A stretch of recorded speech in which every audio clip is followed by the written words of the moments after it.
Hello, and welcome to the Thursday Heartfelt Conversations. I'm Iskra Petrova, the Clarity and Confidence Coach and the Self Empowerment Mentor for Changemakers. And today, as every Thursday, is the time for our heartfelt conversations. The topic I'm going to cover is the mastery of hosting, facilitating group processes. It is a natural continuation to the topic of last week's live sessions when we talked in my Blooming Confidence Club as well as with my audiences on Facebook and LinkedIn about connectedness, connecting with ourselves in a very authentic, original, unique, personal way, opening up to connections with other people. And this led the natural conversation to the topic or subtopic of how do we as change makers, as impact makers, as people who facilitate transformation in others, being us being coaches, therapists, healers, mentors, community leaders, business leaders, how can we skillfully facilitate group processes, especially in the online space? And some people might think that having the practice of running in-person meetings, presentations, live trainings, having so many certificates and experiences, even of decades, is enough to transition, to transfer these skills, this experience online. Some people think that this is enough. Other people think that it's enough to take trainings, online trainings in hosting group coaching programs in order to scale up their impact or have a more lucrative business, stop trading their time for money. Maybe you have seen that as a major promise in so many online ads promising to you that when you start creating these spaces, virtual spaces for more than one person, charging almost the same or a fraction of the price of the cost of a single session, but having multiple clients, this is going to elevate your life and your business. While this is true, it's not that simple. And I want to bust several myths today. I will start listing them. And if you want the whole list, I listed for myself about 30. I think I will be able to cover at least 5 today. Let me know, send me a direct message. And please, if you're watching me live, type hashtag live in the chat so that I know that you're connecting with me now. If you're watching the replay, type hashtag replay so I know that we connect across the time and spaces. Feel free to comment, to share your opinion. It is very possible that you may feel and think differently. Maybe you have a different experience. I'm excited to be co-creating with you this conversation, this heartfelt conversation. So let's go straight away to the first myth. I have a short list here so that I don't miss anything important. The first myth regarding what is required or what makes it easy or hard to run online group processes is people think when we talk about online facilitation of groups, of masterminds, of support circles, of let me think, group coaching programs or any group experiences, people think that the tech savviness is the sole requirement. Well, this is a huge necessity because we have to navigate different tech platforms. Like this one, I'm using a software that allows me to connect with you while at the same time I'm streaming it in the control spaces, or I'm going to receive a recording of this session and then share it with my audiences. While this is really important, there are so many other things that are needed for you to really feel confident as a group process facilitator, as well as to make your clients or attendees or audience feeling safe, feeling confident, feeling nurtured, feeling supported. Effective communication, active listening, interpersonal skills, these are all very important factors that are required for every online virtual process, group process, and of course, these are requirements, important skills that are required also for the in person live communication. Another myth is that people think or are made to think that the online facilitation is just like the in-person facilitation.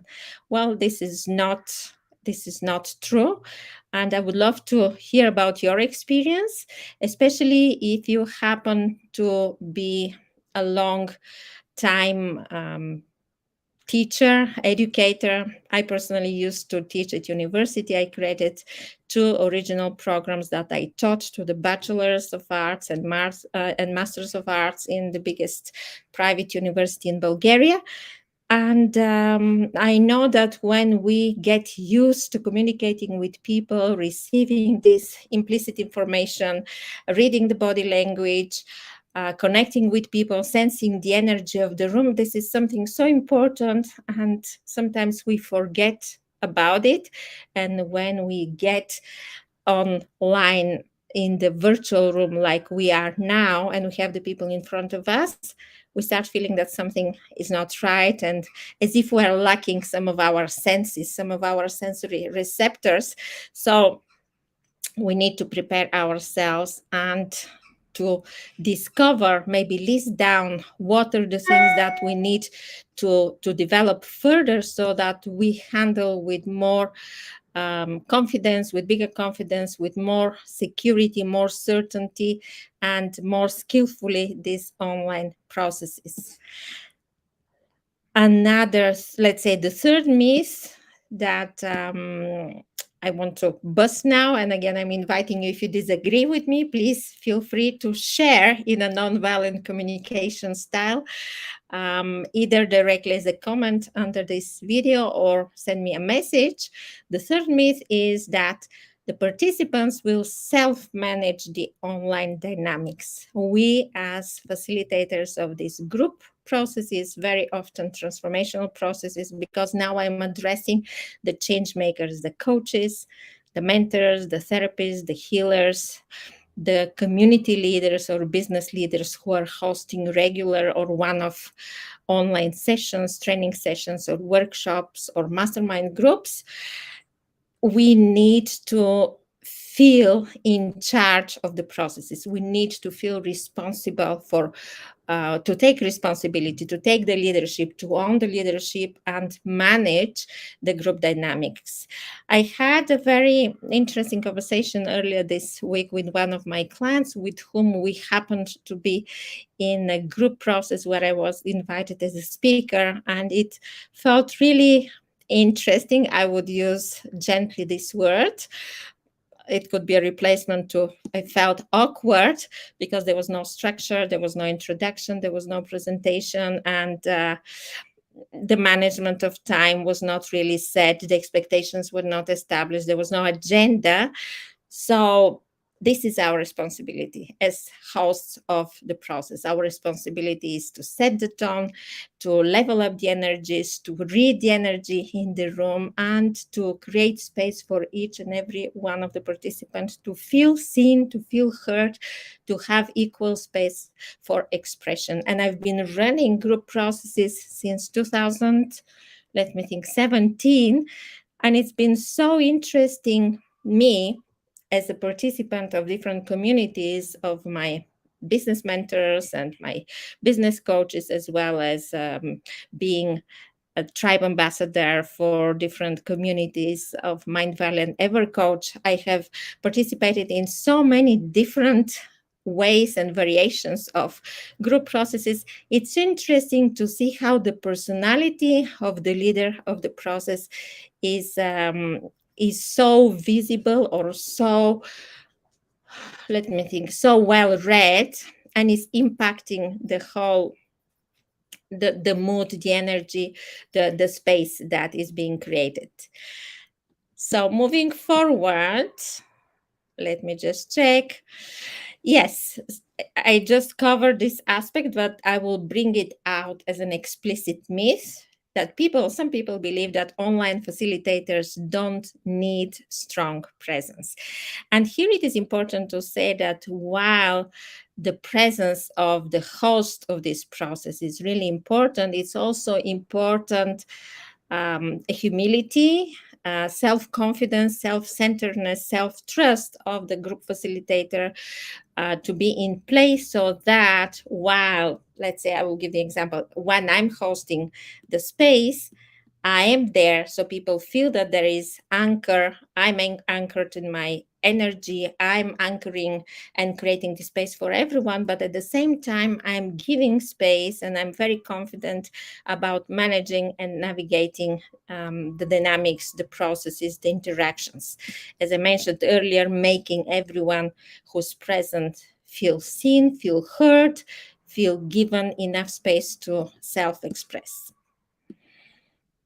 Another myth: creating a safe space is only about content. So maybe you have seen the different group rules when you are invited to join any community. People are setting the rules, and I'm setting the rules for my own communities: what is allowed, what is not allowed, the good tone that we have to maintain. But it's also about feeling safe in terms of the way we speak, the the way, the turns that the whole discussion can take, and the need and the right of the host of the process to intervene when it's needed.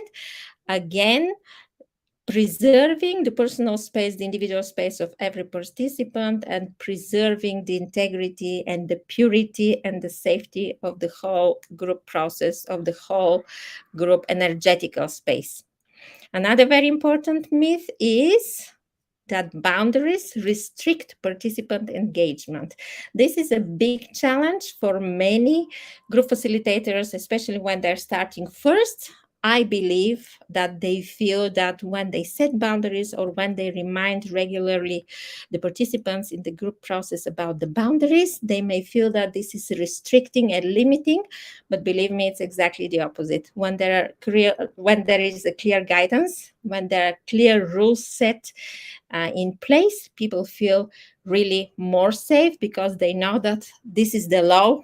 And when we all abide by the law in this virtual space that we co-create together, then we feel confident, when we feel comfortable, and then we know that we are being protected, we are being supported.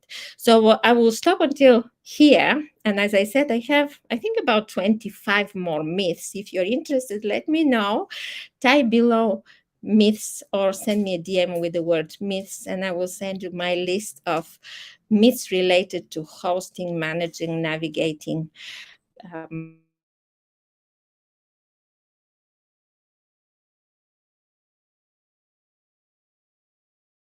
support circles, healing circles. I'm really excited.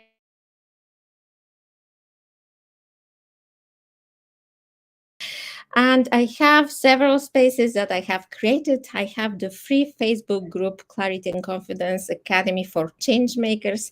If you want to join us, if you consider yourself a latent, emerging, or established changemakers, and you want to be interacting and co-creating with other changemakers, you will be most welcome to join us. I will send the link. I will share the link below in a comment. I also have my 3-tier membership, the Blooming Confidence Club, and if you're interested, you can type below club, and I will be happy to come back to you and share more details. For now, I wish you a great continuation of the week, and I will see you next Thursday. The new topic, the new theme of the Heartfelt Conversation next week will be announced later, because these topics, they emerge after my Tuesday transformational live sessions. Next Tuesday, we're going to have a co-creation circle. Also, if you're interested about joining it, let me know. There is a recording from the last co-creation circle in my free Facebook group. You can join and watch it, and you will decide whether you want to participate, whether you want to join us. For now, sending you much love from my heart to yours. I'm Iskra Petrova, the clarity and confidence coach and self-empowerment mentor for changemakers. I will see you around, and certainly I will be here again next Thursday. Until then, stay safe, stay well, and feel the clarity and confidence that you need to create your life with joy.